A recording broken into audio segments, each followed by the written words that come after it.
way it was in nature. My approach is slightly different.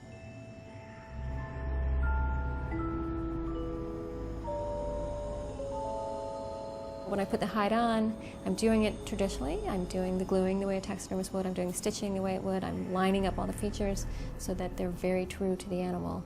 But the human face changes the hierarchy. We're not viewing a creature or viewing something that really reflects us. I use the real animal's hide. I don't buy fresh hides. I buy hides that no one has used. And I'm repurposing them for my artwork.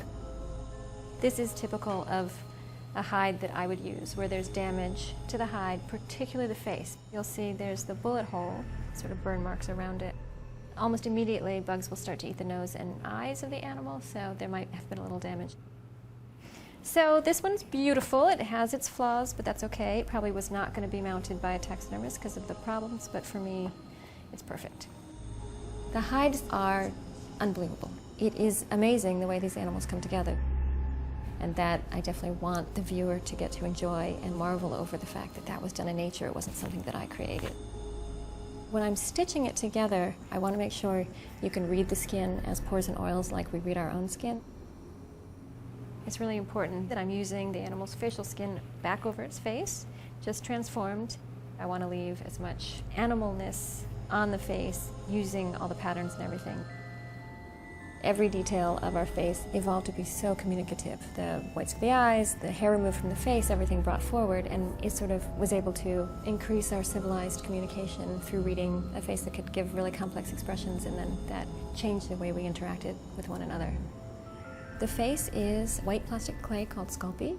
I have a model sit and freehand sculpt the face and putting the leather on it. I don't want the face to be monstery at all. I want a balance between it being really appealing and something familiar, and then also being really unfamiliar. It can be unnerving to have the human face staring back, but I try to make the eyes a really beautiful part of the face. The lids with the animal's real lashes, and that's sort of a beautiful combination between human and animal. Some people say, thanks for the nightmares, Kate Clark, and other people say, thanks for the compassion, Kate Clark, so I get the full range of people really appreciating the work and reading a positive message into it, and other people taking sort of a faster glance at it and saying, how could you do that? I really want to go beyond the shock value, and curiosity keeps a viewer looking long enough so that they have more than just an initial reaction, that they actually find meaning in the work the way I really want them to. I love the body, I love the face, but for some reason it's the ears and the antlers that trigger me. I'm not sure why. I think it's